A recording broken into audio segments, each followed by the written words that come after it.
Welcome to the final episode in our conversation about technological transformation in construction.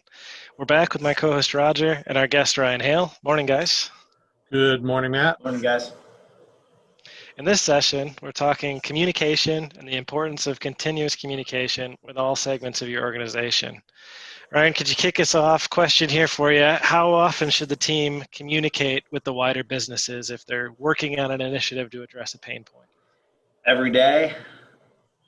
I say that a little tongue in cheek, right? Because obviously if you're leading a transformational project, you're probably not communicating with all parts of the organization every day. But you should be communicating with key stakeholders that are on that project or associated with that project nearly every day. And as you're communicating with those stakeholders, you need to be asking them, hey, this is where we're going. Does this feel like it's heading in the right direction? Is this starting to scratch the itch? Are we solving the right pain points? Are you hearing anything else? I don't think you can communicate enough. And I think the biggest risk in any project isn't probably the technology. It isn't probably the schedule. It's am I doing enough to get stakeholders aligned so that when I finish this project or we finish this project, they're ready to accept it. They know what's coming. They're not surprised, and that they are ready to implement whatever new it is, the new process, the new technology, whatever. Are they ready and prepared to do that? Yeah, I think a point you made there is important, that there's got to be a lot of two-way communication. Not only is the project team informing the stakeholders, but it's important that they get feedback from the stakeholders, both on things like what you mentioned, what have they been hearing, or their opinions on how things are going. What do you consider the best, and there probably is more than one, best way to do the communication? Yeah, I'm not sure there's a best. I think it has to be a holistic approach that is well thought through and well organized and timed appropriately. Maybe this is a bad way of looking at it, but the way I've always thought about this is by the time that you bring the change to the person that is being impacted by it, they should almost be in the mindset of, my Lord, would you just give me it already? Just give me the new process. Just give me the new technology, because I'm tired of hearing you talk about it and tell me what's coming. I'm tired of you telling me how great it's going to be. I want it. I want that. So just give it to me. That's the key to me. Getting there, I think you've got to do a couple things. One, I think you have to know what solution it is or solutions that you're trying to drive. And you've got to go through and say, by stakeholder group, if I were them, how would I feel about this change coming? What would I want to know? What would be my fears? How is this going to help alleviate those fears or make their lives better? And you have to do that by putting yourselves in their shoes. And if you say, well, I can't put myself in their shoes. Okay, well, that means you need to get out and better understand what they do, because you have no idea how this change is actually going to impact them. So you need to go live a day or two or an hour or whatever, a week, in the life of those people to know that what you're telling them you're going to do to them is actually going to impact them and how it's going to make their lives better, or should make their lives better or easier, more efficient, more effective, whatever it may be, right? I think that's where it starts. But then I think after you've got that understanding, you've got to understand how that stakeholder group, or maybe subsections of that stakeholder group, interact with communications, right? You have to understand if they read email, if they don't. You have to understand if you need them to be on a demo so they can see screenshots or they can see people walking through a new solution. Or you need to understand that you may only catch them for 10 minutes in the job trailer or in front of the water cooler. So you better have some posters printed out right in front of them, right? I think you've got to dissect each individual stakeholder group, and you need to say, okay, I have all these communication tools in my tool belt. Which one's best applied to those folks? And then you marry that with the messages, and now you've got a recipe for success.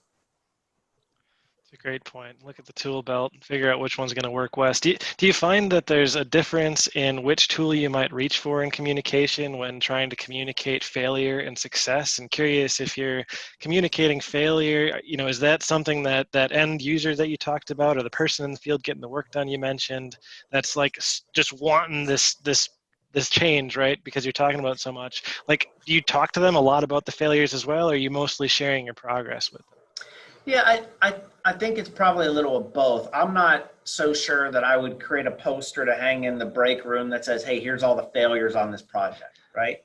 I think you do have to provide a lot of transparency to them, which is, hey, when we initially talked to you weeks, months, quarters, whatever it is ago, we said that this was going to be the impact to you. Well, now we're moving down this project and the solution's coming into view. And now we know that we're probably not going to get all 10 of those things that we told you at first. We're probably only going to get you 8. And here are the 8. And here's the benefits. And here are the 2 we're not going to get you. And here's why. So I think it's just being transparent with them about where the project is and reframing the expectations.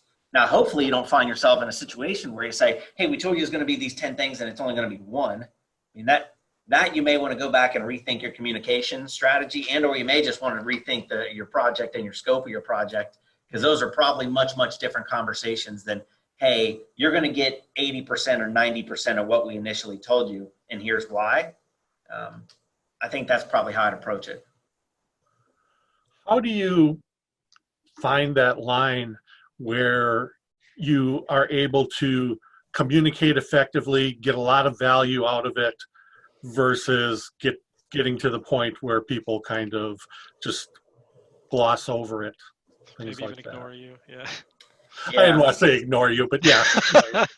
Ignore you is fair. Trust me. I mean, as we were rolling out Pentas, our ERP package, 3.5 years, 4 years ago, whatever it is now, people were to the point where they're like, Hale, seriously, I got it. Just give it to me already. Can I get some training and go?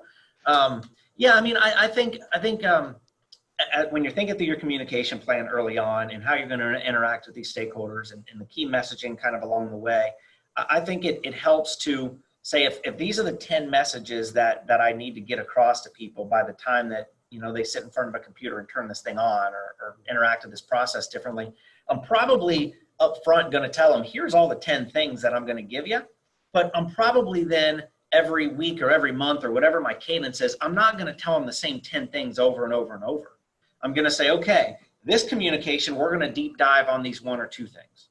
And then this one, we're going to deep dive on the next 2, and then the next 2. So I'm probably going to pace that change in so that it's more easily digestible and they're not hearing the same thing over and over and over. I'm probably also going to change my media of how I'm communicating it to them. At first, it may be okay with a 1-pager in their email or posted around the office or trailers or whatever saying, hey, this is coming.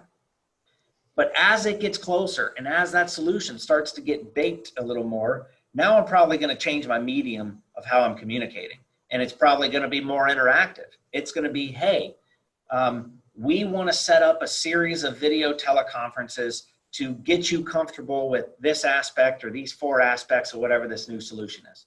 And oh, by the way, we know you're busy. And oh, by the way, we know you have vacations. And oh, by the way, we know you have family pressures. So we're going to set up 4 of these 30-minute video teleconferences. 1 this week, 2 next week, 1 the week after. And the expectation is just attend 1. And we're going to take attendance probably.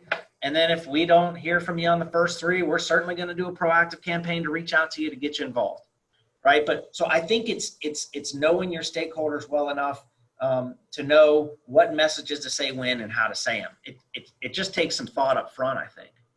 Yeah, I think those are great points that can be used not only on a project by project basis, but just in general with business communication. If you had to put together 3 must-dos for the CIOs and CFOs out there related to communicating, what would those be? Early and often, spend the time to create a good communication strategy and plan. And I get it, it takes time. And change management communication is one of these fluffy, squishy things that many folks just feel like, oh, it'll happen and it'll be fine. It doesn't happen. And if it doesn't happen, then it's never fine. So spend the time to do it, spend the calories up front to do it. And three, make sure that as you do it and as you're executing it, when you're talking to the folks, when you're talking to the stakeholders, and you're hearing additional questions, additional pain points, whatever it is, keep referring back to that communication strategy, that communication plan, and tweak it as you need to go. I think if you do those three things and you're committed to doing those three things, your chance of success and chance of a relatively painless adoption is going to be much, much higher. Yeah, I could not agree more. I think those are great points. I agree as well. It's great stuff. Thanks a lot, Ryan, for all the insights on this episode and all of our previous ones. It's been fantastic to get to chat with you. Sure. Yeah. Thanks, guys. Thanks for having me.